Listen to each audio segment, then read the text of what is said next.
This guide is for beginners or for people that would like a refresher on how to build a computer. For those of you that already know how to build a computer, you may learn something from this guide, and for the absolute beginner, after watching this video, you should be able to build one on your own. If I had to compare it to something, your processor is like the heart of your computer. So with that in mind, the first thing you need to know is which processor are you going to buy? In order to find that out, the first thing you need to ask yourself is, what do I need this computer to do? If you're just going to search the internet, watch videos, and play games that aren't very demanding like League of Legends, Overwatch, or basically any other esports title, then you can settle for a lower-end CPU like a Ryzen 3 1200 or an Intel i3. Now what I just said might confuse you, so here is a quick explanation. Those processors I just mentioned have a lower core count than most processors and have a low to medium range clock speed. Inside a processor, the more cores and threads you have, the stronger it will be and the more it will be able to handle. The clock speed of a processor kind of follows that same principle in that the higher the clock speed is, the stronger it will perform. Some programs and tasks are more demanding than others. For example, League of Legends could be run on a single-core processor, while advanced 4K video rendering and special effects would need 8 cores with a high clock speed to perform at the expectation. If you want the best processor for you, look up the game or programs that you plan on running with the phrase recommended requirements afterwards, and there should be plenty of articles or videos telling you which processor you should get. As the name implies, this part is to keep your processor cool. A processor gets very hot while performing tasks and needs help staying cool in order to keep doing so. Without a cooler, your processor would fry. Now, most processors have an automatic shutdown feature when they get too hot, but either way, you never want your processor to get there. There are two main ways to cool your processor, which are air cooling and liquid cooling. Both have their benefits, but for a beginner, I would recommend air cooling since it's a little bit easier to install. Now, some manufacturers sell CPU coolers with their processors, like AMD with their Ryzen chips. Most of the time, these processors are sufficient, but if you plan on doing something like long-term gaming or extreme content creation, then I highly recommend getting a beefier cooler. Now, your motherboard is the main hub for your computer because this is where all the parts will get connected so that they can work together. There are many different motherboards to choose from, but after selecting your processor, there will only be a few specific models that you can use. The way you should think about this is as follows. Each processor belongs to a specific generation. Intel has processors that belong to a 2nd generation, 3rd generation, 4th generation, all the way up to the current 9th generation. Each generation has its own name, which you can easily Google if you would like to know them. As for AMD, they have Summit Ridge, Raven Ridge, and Pinnacle Ridge, or as they are more commonly called, Ryzen processors. The reason you need to know that is because there are motherboards that are built specifically to support 1 and sometimes up to 2 generations of processors. But not only do certain motherboards support specific generations, they also support specific socket types. Each processor has its own specific socket type that you need to know so that you can choose the correct motherboard. So when selecting your motherboard, you need to know two things. Does it support my processor's generation, and does it support my processor socket type as well? There should be a few options for you to pick from once you find motherboards that fit those two qualifications, and by the way, some will be more expensive than others. From my experience, the cheaper ones will be plain looking and sometimes have issues, and the more expensive ones will have a lot more features and look a lot nicer. If I were you, I would just get something in the middle. RAM stands for Random Access Memory. The more you have, the more internet tabs and programs you can have running at once without experiencing lag. Some programs require more RAM in order to run smoothly. To make this simple, if you plan on streaming while gaming or doing content creation, get 16 gigabytes of RAM. If you're just going to game, search the internet, and watch videos, then get 8 gigabytes of RAM. You can get less or more than that if you want, but since this is a beginner's guide, that's my recommendation for you. Also, small side note, if you're buying an Intel processor, the frequency of your RAM really does not matter all that much. But if you're getting a Ryzen processor, try to get higher frequency RAM if you can afford it. It will help with your performance, not necessarily enough for a beginner to notice, but it will definitely help. It will help with your performance, maybe not enough for a beginner to notice, but it is definitely worth it. One last thing about RAM, there are actually different types of RAM. If you want to know which kind of RAM you need, if you check the specifications of the processor you buy, it should tell you there. For the most part though, if you're buying a processor that was made in late 2015 onwards, you'll most likely need DDR4, and if you bought a processor that was made in 2015 to as early as 2007, then you will need DDR3 RAM. I'm not going to give you any suggestions for processors earlier than 2007 because you should not be building a computer with hardware older than that unless you have a YouTube channel and you're just trying to do something crazy. So inside a graphics card is a graphics processing unit, aka a GPU. Now there are a lot of different ways to think about which option would be the best one for you. However, I'm going to teach you the most straightforward approach so that you can choose the best card for you regardless of what brand you go with. There are three main specifications for graphics cards that let you know how good they are: the clock speed, the amount of VRAM, and the memory bus width. The analogy I like to use to explain these specs is a street. Basically, the busier the street, the better the card is. Think of the clock speed like a speed limit. The higher it is, the faster the cars can travel down the street. Think of the amount of VRAM like how many cars go down the street per cycle. And then think of the memory bus width as how many lanes there are on that street. The cars are supposed to represent data, and basically, the more cars you have moving and the faster they can travel, the better performance you will get out of your graphics card. However, if you can't understand that analogy, here is my recommendation to you. Do not ever get anything lower than 1000 megahertz clock speed, 2 gigabytes of GDDR5 RAM, and 128-bit memory bus width. It's not that specs lower than that are unplayable, but they will definitely be less enjoyable. This one is pretty easy to understand. You need a power supply so that all your parts can have the power to run. Parts like your processor and graphics card will have a recommended wattage when you look at their specifications. If you add up that recommended wattage and buy a power supply with that much wattage, you should have more than enough power to run your computer successfully. For the most part though, what I have come to learn is that if you use power supplies that come with a little less wattage than what they recommend in the specifications for your parts, you'll usually be fine. I'm not saying you should do this, but I've been able to run computers where the recommended wattage was 650 watts on a 450 watt power supply. The other specification you need to look out for when buying a power supply is the rating. From lowest to highest, they are as follows. Non-rated, 80 plus, 80 plus bronze, 80 plus silver, 80 plus gold, 80 plus platinum, and 80 plus titanium. The higher rating you have, the more power efficient your power supply will be. In detail, this means that your power consumption will more accurately reflect what your computer needs depending on what tasks it's being asked to run. Also, my warning to beginners is that out of all the parts to try and save money on, don't let one of them be your power supply. Cheap power supplies are more likely to have issues, and the worst case scenario is that if your power supply goes bad or fries, it has the potential to fry all the other components in the computer with it. That doesn't mean get an 80 plus titanium rated power supply, but if you do get something 80 plus bronze rated, you should be fine. Also, there are different sized power supplies, but unless you're getting a mini ITX motherboard, just get the regular sized ATX power supply.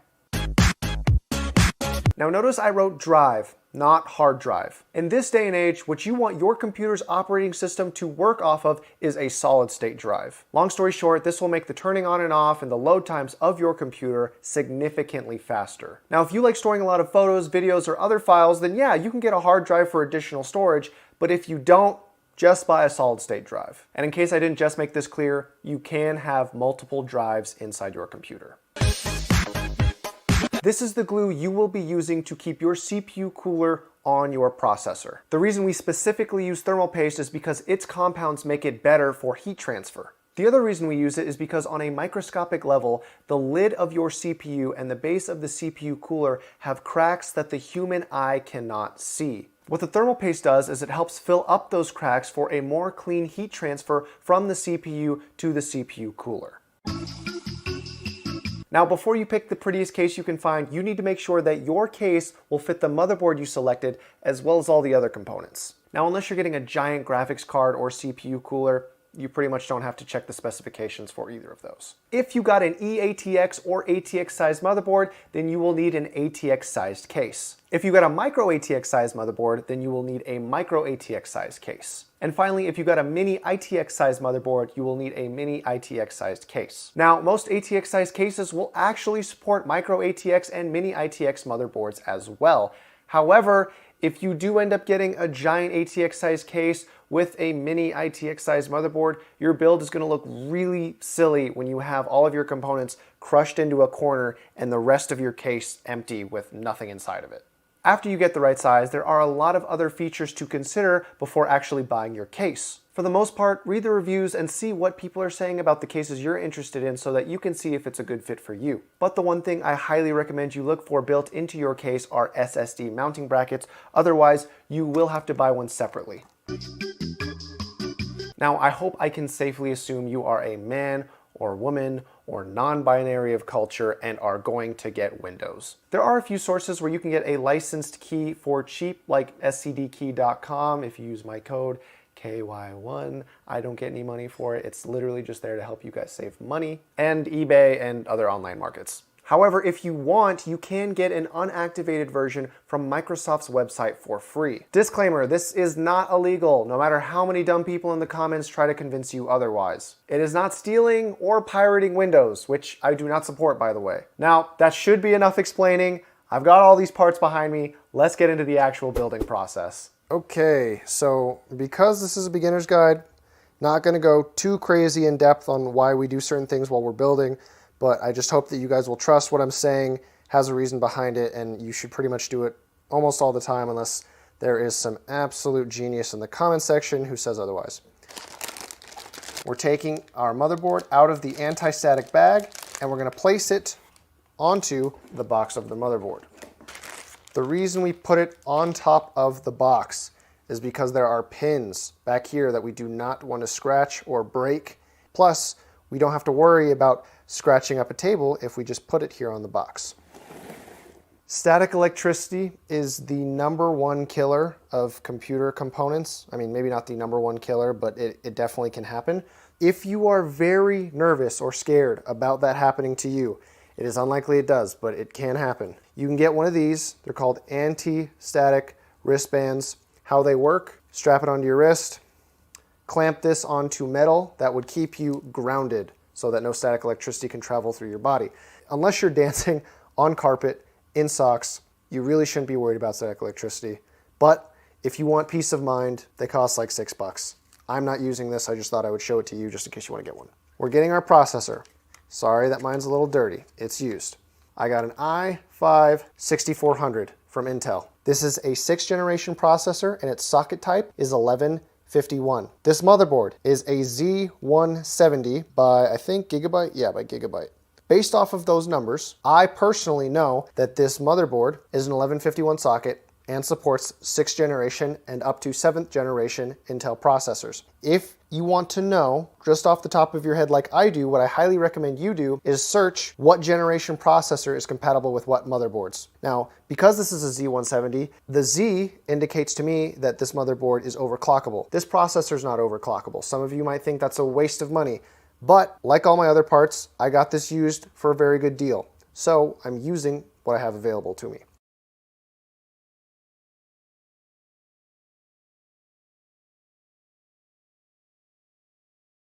Now, we're going to take the clamp off of the CPU socket. We'll just lift this back. It's not sensitive at all, don't worry about it. Now we're going to place our processor in the socket. How do we know which way it goes? It's a square. Well, if you look on the processor, there's always a little arrow that points where it should line up. On the motherboard, there's another arrow. So we're going to gently drop from like point blank range our processor into that socket. It's not correctly lined up yet. There it is. Now notice I didn't push it, I didn't tamper with it or mess with it because there are pins that connect the CPU to the socket. You never, ever, ever, ever force the processor into the socket. You should just be able to gently place it in there. If you feel like you have to force it or it's not sitting in all the way and laying flat seated, there's something wrong. One of the pins are bent. You're going to have to do your best to straighten it out.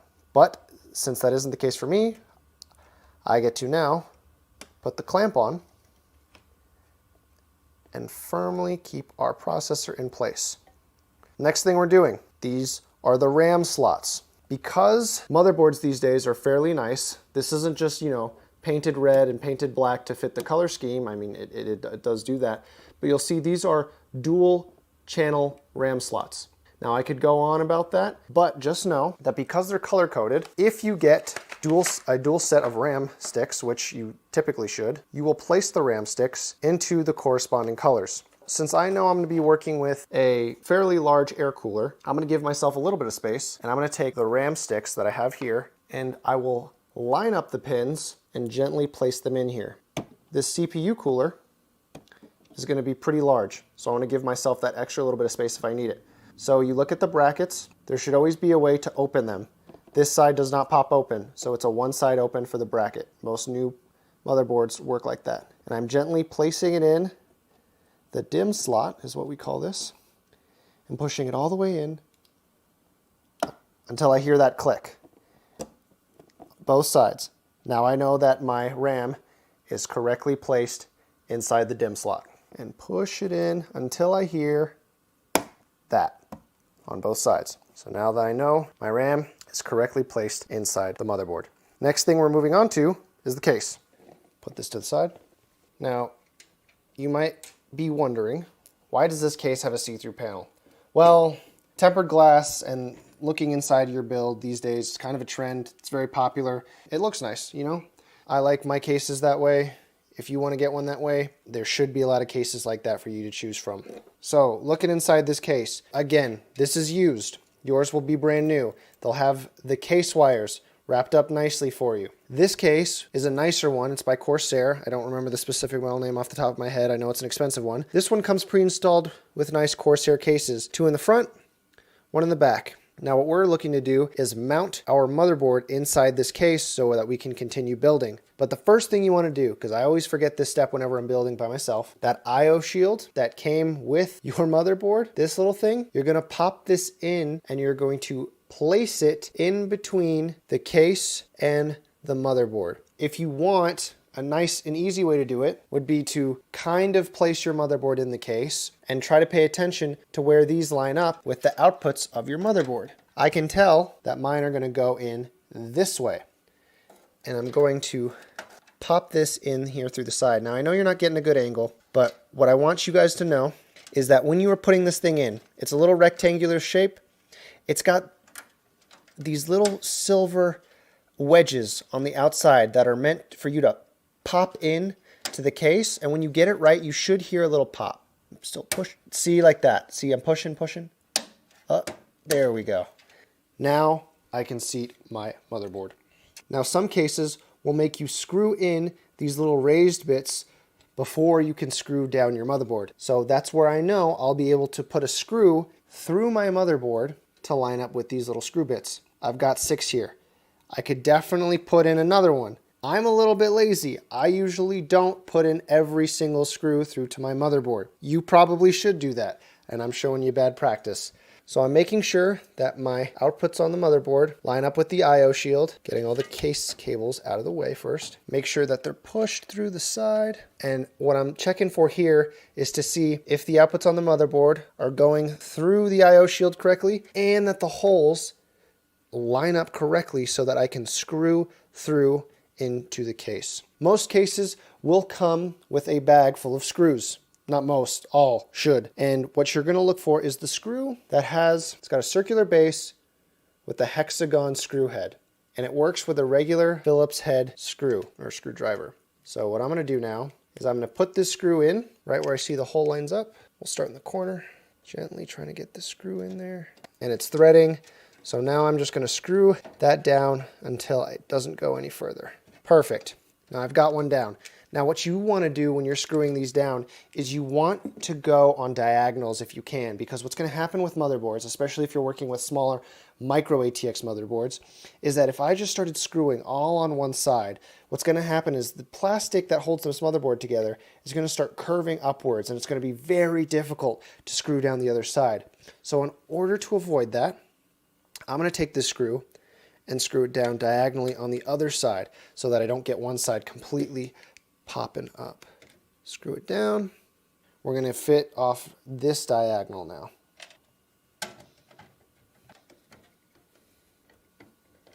A small side note while I am putting in this last screw, you never want to force the screw in super tight. Like you want to go until you can't really move it anymore, but there's always that little point where you can really force turning the screw more if you want, but I highly recommend against doing that. The reason I say that is because if you ever want to take the motherboard out, those little screw sets that are in between the case and the motherboard right now that I pointed out earlier, those can still be turned. If you screw this too tight and you start turning those at the bottom, you've basically permanently fixated this motherboard to this case. And something I highly recommend doing once you get into PC building is making it so that you can reassemble this, because what you can do and what you should do is when you look to upgrade your computer is you make it easy to sell your old one so that you can subsidize costs for the new one. So we've got the RAM in, the motherboard's down, mounted on the case, processor's in. We could do one of two things right now. We could put in the graphics card, or we could put in the CPU cooler. Either one works. I personally am going to go for the graphics card next, so I'm going to get that out right now. So we have an MSI GTX 1050 Ti, and you'll probably notice by now, but I am going for a black and red theme. It's not really anything that you should be too concerned about your first time around, but if it's something you want to do, it does make the aesthetic of the computer look a little bit nicer. Now you'll notice here with this motherboard that this has 3 PCIe Express 16 slots. Now it's pretty intuitive with your graphics card having as many pins as it does to put it in one of these slots. Which one do you want to use?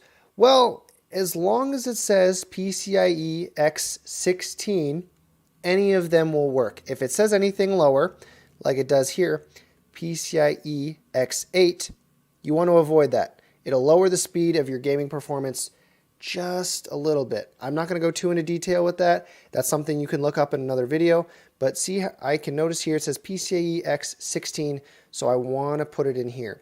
I'm going to go ahead and take out these brackets on the side here of the computer.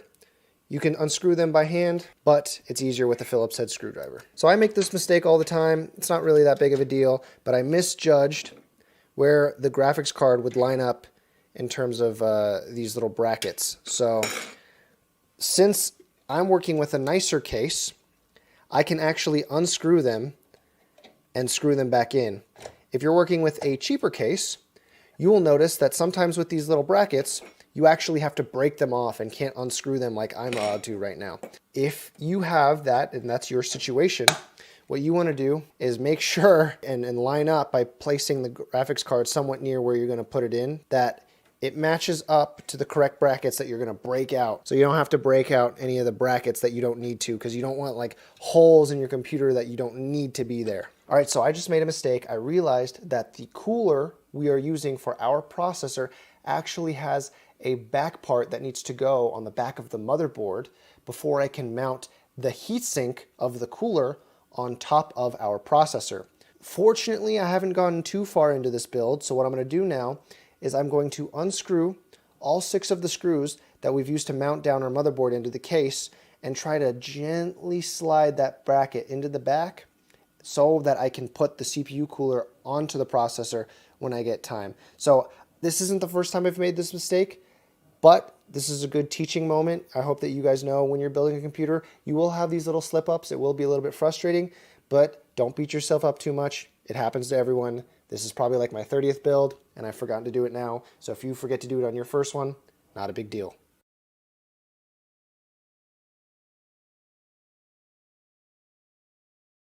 Okay, so I've got the piece now that goes on the back of the motherboard, and while I shouldn't have rested it face down like that, I know from experience that computer parts are actually not as sensitive as we might believe them to be, which is why I let myself get away with some bad habits. That doesn't mean you should copy me.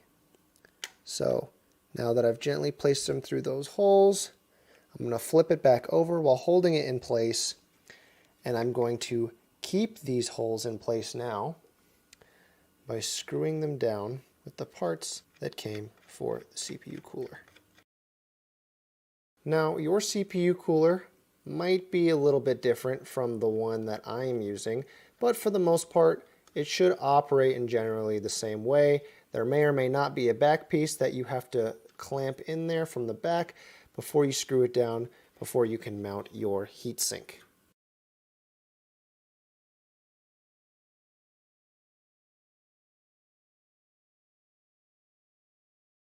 Now, I didn't mention this before, but with your graphics card, the same principle kind of applies with the RAM, where you're gently pushing down until you hear that snap in. Once that happens, you can take those same screws, or different screws, depends on your case, and screw the GPU bracket down in place, because the fans on your graphics card are going to be spinning pretty fast. And if you don't have this thing screwed down securely, your graphics card is going to shake, and you're going to hear it in your computer when you turn it on. I've had that before.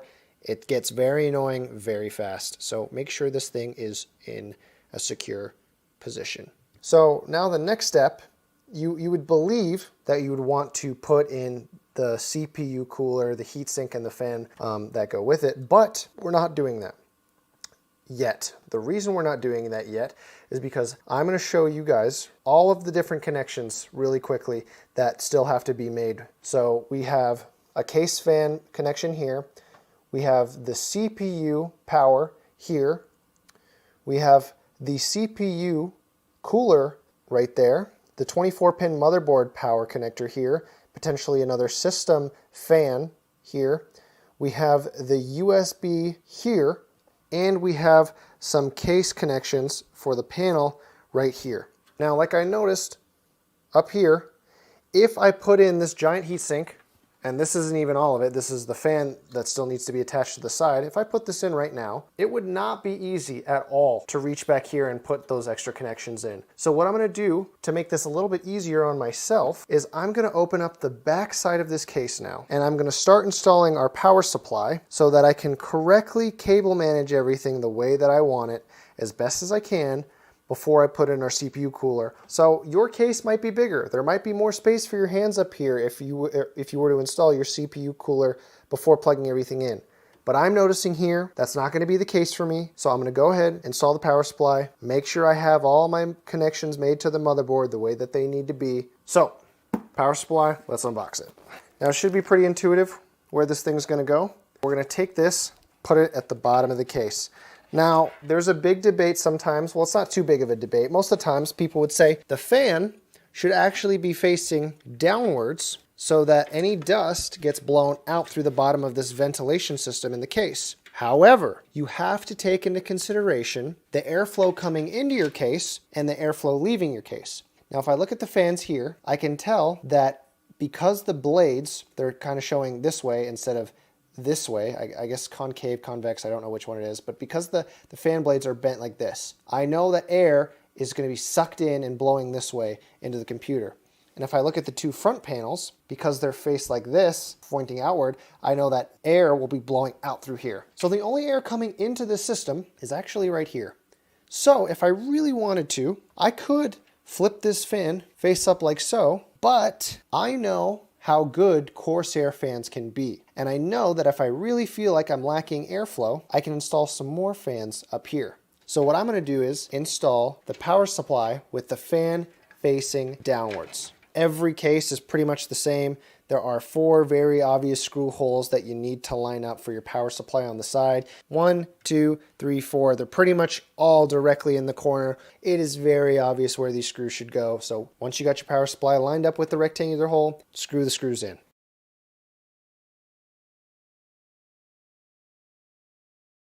Okay, so we got our power supply screwed in. Now, I can take these cables, throw them back into the back panel of the case, and then pop them out where I need to plug them in. Now you might be wondering, well, why don't you just go and plug it in? Well, look, if I did that, now I got this giant ugly cable hanging over the top of my glass panel, which I'm going to be seeing through. It doesn't look good. You know, you can do it. It really is up to you.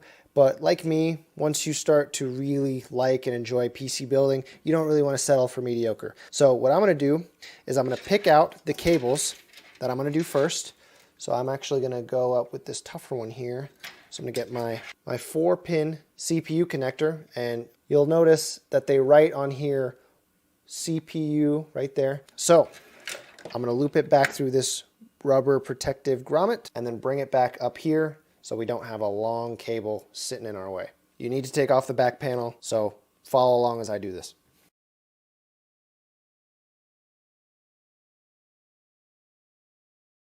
Okay, so now I have my CPU cable up here ready to be plugged in at the top of the motherboard. And this is basically the shapes game. If you played this when you were little, the correct shape goes in the correct hole. Not too hard to figure out, even if I don't do a very great job of explaining where certain power connectors go on the motherboard. If you really are struggling that much, just count how many pins there are. This is an 8-pin hole. I've got a total of 8 pins here, 2 4-pin connectors. I'm gonna put them in here. Put them in until you hear that pop. Give them a light tug. If they don't come out, they should be in correctly. Now you move on to the next one. I'm going to go ahead and do this 24-pin connector here.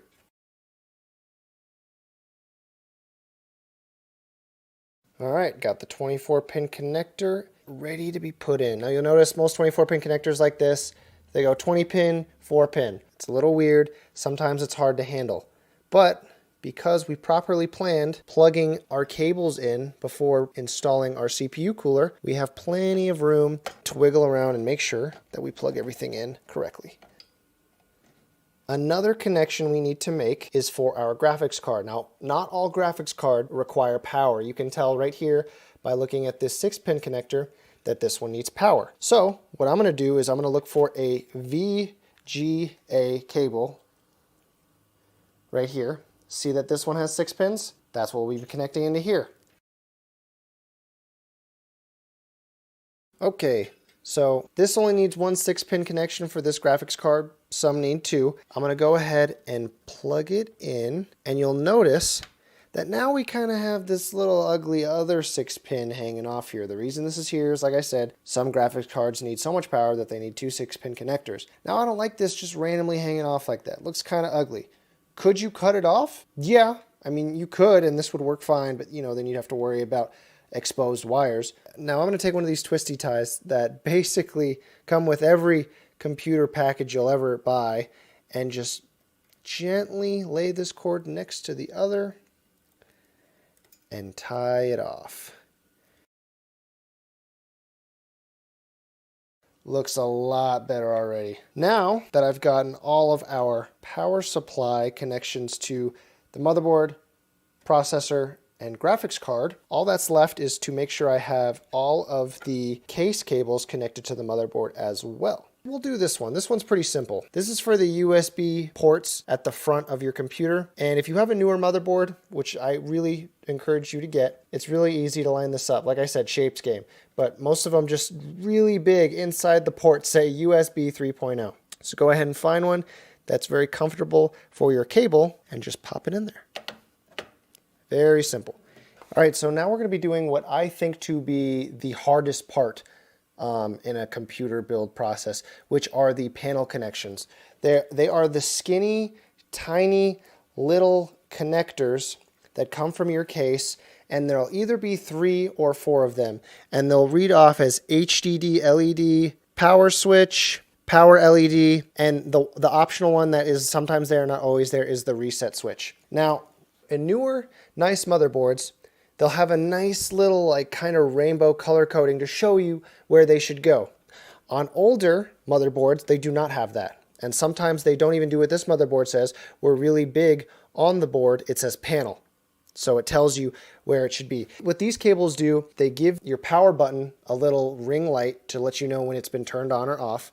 And it allows your power button to work in general in the first place. Each of these little cables has a positive cable and a negative cable. Most of the time, what has worked for me so that you don't always have to read the manual is making sure that the writing on that cable is facing outwards. They're never facing inwards towards each other. That's usually all it takes to make sure that you get the positive and negative cable oriented in the right direction. Because if they're not oriented in the right direction, if it's facing the wrong way, it's not going to work. So I don't need to pull up the manual for this motherboard because, like I said, this is a nice motherboard. It tells me right below the little rainbow pattern where the power LED, the power switch, the reset switch, the HDD LED, where all that goes. The part of this that is really the most painful part after identifying where it goes is gently making sure you get these pins to go in correctly. I cannot emphasize how often it's taken me to get, I'm going to just go ahead and start trying to do this, how often I have failed numerous times trying to get these little pins in the right spot just because they're so skinny and so small. So out of everything that you'll do with your build process, I can almost guarantee you this one will be the most frustrating. Okay, so fortunately it didn't take me too long to get the panel pins in there. The last thing we got to worry about is the HD audio pin. So this also comes from your case. For the most part, what I found with motherboards, at least the ones that are made more recently, it's always in the bottom left-hand corner of your motherboard. Nowadays, like I said, they make it a little bit easier for you to find these connections. It says audio nice and big inside there. It's really hard to make that mistake. But in order to make this cable management a little easier, I'm going to run this cable down one more grommet just so I don't have it laying over the entire motherboard. Make sure I got the pins lined up correctly. So with your HD audio cable, There is randomly one pin missing, so it makes it a little bit easier to line up when you flip it over and pay attention, make sure the socket matches the actual pin. That wraps up everything except for some case fans. So you kind of just match these little 4-pin connectors into anything that says sys fan or case fan will be a good option for your 4-pin or 3-pin, sometimes 3-pin fan connectors. There are other 4-pin slots that are not meant for case fans. There are ones like your CPU fan, and that's usually marked by, I believe it's CPU opt, so it's CPU underscore OPT. That one you don't want to use a case fan for. That one goes for your CPU cooler. That fan speed will go up and down depending on the heat of your processor. So I'm just going to go ahead and lock it in. Another side note, these connections can be a little bit tricky. They're similar to the panel pin connectors in that they're skinny little pins. So don't be too forceful. Be very careful when you put these things on. You don't want to ram them in there because if you bend a pin, you're going to have to unbend it. And once you start bending very thin metal, it makes it more likely to snap off. So just be very careful. Looking for my third and last case fan connector. So it looks like everything but our CPU cooler has been plugged in and installed, obviously other than our solid state drive. So what we're going to do now, these extra pins or these extra connectors, we might still need these later in the future, we don't know. But we don't just want them hanging out laying on top. So what we're going to do is we're going to take all these connectors and we're going to push them through these rubber grommets into the back of the case. And if we do need something, we can connect it back there so that we're not showing any of these ugly cables.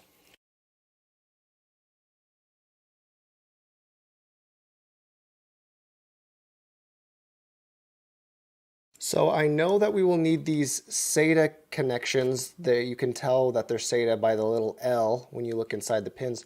I know we'll need these later, but I don't just want to lay these underneath the case and kind of crush them. You can do that. I've definitely done that in the past, and there's not really an issue. But just for the sake of now, just so these kind of don't get crushed so that viewers like you get bad habits, I'm going to tie them up with another twisty tie and kind of throw it in a socket, well, not a socket, in an opening in the case. And we'll leave them there for the time being, but it's not going to stay like that permanently. Okay, here's the heatsink. I'm going to go ahead and screw this thing into the mount that we screwed in earlier. This is the fan that will be connected to that heatsink. I just want to make sure there are no spacing issues. Quick tip, these fans that come on your CPU cooler, the heatsinks, they can actually typically either be installed on one side or the other side. I think for the most part they always come pre-installed, so the fan snaps on, like I just have it now. In order to get it off, you just kind of lift these little clamps. So because this heatsink will be in here, and we're going to have air coming in right here, blowing onto the heatsink, I'm actually going to switch sides and have the fan placed on this side so we can get a better use of our airflow. Because if the air's blowing directly onto here, we don't need a fan kind of getting in the way of that. This metal is going to get really hot because it's going to be sucking that heat up from the processor. So what I hope what will happen is that air will blow onto the heatsink, cool that down, and this fan will suck the air off of the heatsink and make it even more cool. That's the hope, at least. Now that we've got it snapped on, we're going to go ahead, line up the screws, and get our CPU cooler in place. Oh, guess we can't get it in place because the fan is actually in the way now. So, screw the heatsink down first, then install the fan afterwards. Hi, this is Chris from the future, and I'm here to let you know that for whatever reason, the footage of me applying thermal paste onto the processor is corrupted for whatever reason. And as much as I would like to be able to demonstrate that for you, I'm just going to let you know how it kind of went down. Basically, you take your little tube, you uncap the top, you put a little pea-sized drop on it. There are a million different ways people tell you all over YouTube on how to apply thermal paste. I go with a little pea drop. Other people say X, they say a little line, they say a little swivel, an S, whatever. I put a little pea drop in the middle because once you put the CPU cooler on top of it, it's going to mush and spread out And the most important thing you want to do is cover the very center of the processor. You want to cover the whole top ideally, but the main source of that heat is coming from the little silicon chip right in the middle of your processor. So enough from Future Chris. Let's go back to the video, but I just thought I'd let you know that I did apply thermal paste, so don't think I didn't. Same rules with screwing apply as last time. Screw it down, not so tight that you ruin the screw connector underneath, and always do a diagonal. You should always expect the fourth and final screw to be the most difficult. It's always the one that wants to go down the least. Okay, perfect. So it's on there, looks good. Now I notice that before I can put this fan on here, that the CPU opt port that we talked about earlier is actually going to be blocked if I just go ahead and slide and clip the fan on. So what I'm going to do is I'm going to attach that before, if it'll go in.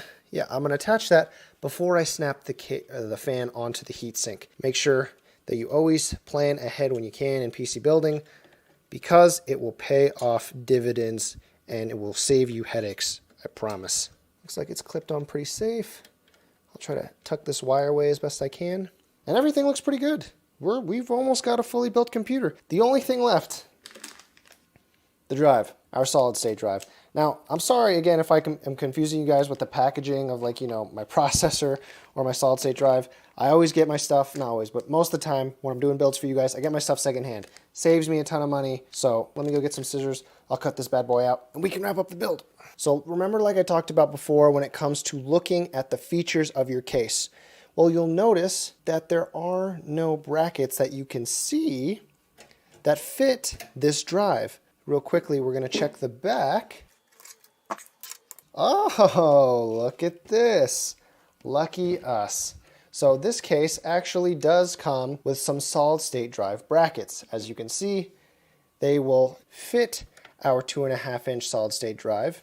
And what we're going to do now is get the right screws. They should come with your case or solid state drive. I'm going to have to go find some because, like I said, all my stuff's secondhand. And you'll screw them into this little bracket. Let's see if I can get this out. Oh, you got to unscrew them. Jeez. Not all cases have similar SSD mounting brackets. There we go. And let's see, where do the screws need to go? You want to make sure that your SSD is facing outwards, so that you can connect your power and data cable. Oh, you might actually just be able to... The way this SSD bracket is built is so that you actually don't have to screw it down. It looks like you can if you really want to, but since this doesn't look like my drive's going to be moving all that much, I'm shaking this and there's almost no wiggle room in here. I mean, there is no wiggle room in here. I'm actually just going to go ahead and screw this thing back down onto the bracket. This thing was made really nicely, so I don't have to do this. But like I said before, if your case does not come with a solid state mounting bracket like this one does, you will have to buy your own.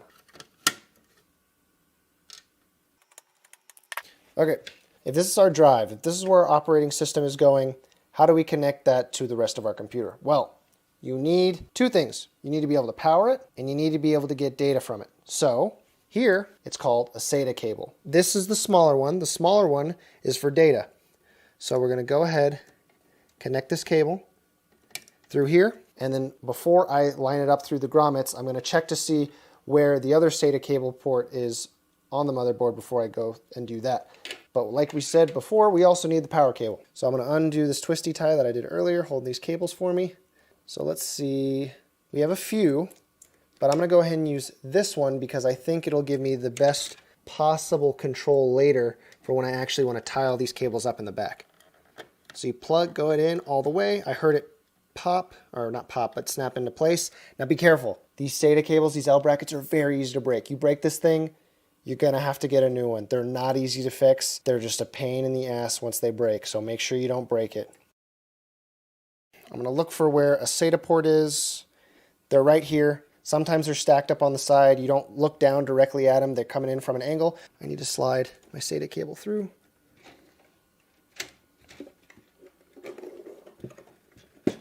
Now, on this motherboard, there are 6.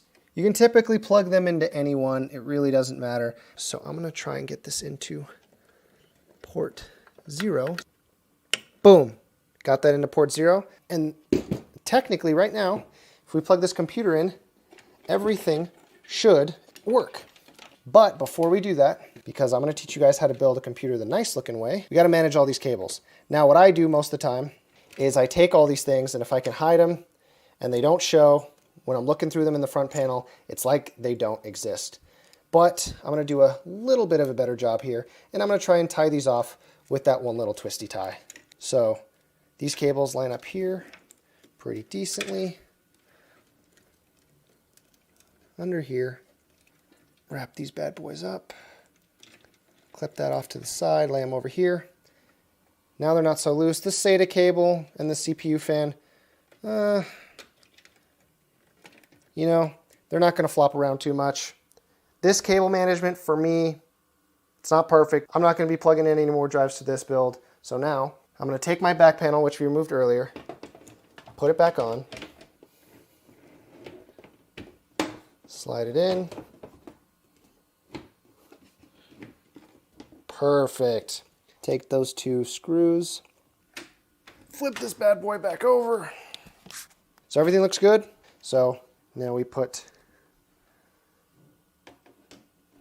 this panel right back in, slide it into place, screw this down, and now it looks like all we have to do is install our operating system, and this thing will be good to go. Before we take it over, I'm going to do this quick explanation here, kind of huddled into the camera. I have Windows 10 installed on this little thumb drive. This is the unactivated version I told you about. There are plenty of tutorials on YouTube that show you how to get an operating system, Windows 10, unactivated for free.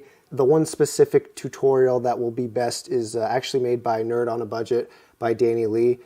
He goes over and shows you how to install one onto a USB thumb drive, so I'm not going to show you how to do that. Go search that tutorial. Before we even turn the computer on, we're going to plug this into one of the USB ports. I'm plugging it into the front panel. You could plug it into the back panel, whichever one you want, but it's plugged in. So as soon as we turn this thing on, you guys are looking at the screen, you'll know what and where Windows 10 is coming from. At this point, you should have the power cable that came with your power supply plugged into the computer, plugged into the wall, and at the very least, have your mouse and keyboard connected to the USB ports in your motherboard that, you know, came through the I/O shield, and then have the USB stick that has Windows 10 on it plugged into another USB port coming out of your computer. Small side note, before you press the power button on and you freak out and think that it's not working, make sure that that little power switch on your power supply has the little dash pushed in, because that means on. You can turn on and off the power supply on custom built computers, so make sure that's going on before you freak out. Hey, there we go. All right, so okay, nay. Reboot and select proper boot device. Okay, it looks like I just have to press F12 the second the computer comes on. Delete or F12, either one. Delete.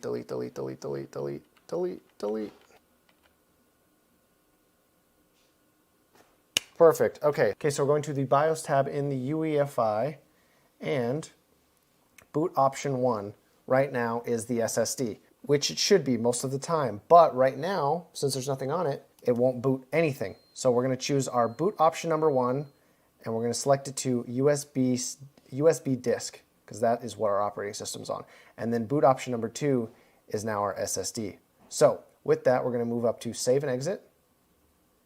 Hit save and exit setup. Double click that, save configure and reset. Click yes. Now the computer's resetting. We should be booting off of the USB stick with Windows 10 on it now. Perfect. All right, here we are, Windows 10. Hit next, click install now. Okay, so here we go. Activate Windows. You're gonna go down to this blue text, click I don't have a product key. Now it's gonna ask you which Windows 10 you want to install. I always do Windows 10 Pro. Click next, click that you accept the license terms. Everything from here on out should be pretty straightforward. After you have a computer that has installed Windows successfully, it's going to reset a few times. What you want to do is, after you've gone through this full installation, is you're going to want to pull out the USB stick while the computer is off in a reset after everything's installed. You want to make sure everything's installed. If you haven't got to the step that says finishing up and that's gone through 100%, you don't want to pull the USB stick out. Because what's going to happen is once Windows installed, if you still have the USB stick in there, it's going to keep trying to reinstall Windows over and over, because right now we have the USB stick set to the #1 boot priority. Once that USB stick is pulled out, the only other thing that the computer will be able to boot to is that SSD, which should have Windows 10 on it after everything has installed, like I said it should. So that's pretty much the end of this video. I'm going to try to get a better camera angle for this outro. And that is the end of this video. It was a lot longer than I thought it was going to be, but hopefully I can edit this down to a very digestible length for you guys. If you found anything confusing, please leave a question in the comments. If it is relatively simple to solve, I might tell you to search it and Google it on your own, because for the most part, every aspect of computer building typically will have an entire answer in video format on YouTube, because there are so many facets to computer building. It's very hard to condense it all down into one simple video. So I hope that you guys understood everything. I know that I kind of rushed through the Windows installation. If it was confusing at all, again, I know this is a little bit of a cop-out answer, but I highly recommend that you go search a tutorial on YouTube. Installing Windows 10 is pretty easy. Even if you've never done it before in your entire life, there are only a few options, and it takes common sense to just, get the thing done. But I hope that you guys found this video somewhat entertaining or informative in any way, and I hope you enjoyed it as much as I did. Thank you guys so much for watching. I know you guys have been asking for this video a lot, so if you can, help me out, share it, like it, comment, whatever. And as always, have a great day. If you enjoyed this video, you know what to do. Go ahead, smash that like button, and click subscribe so you won't miss any new videos.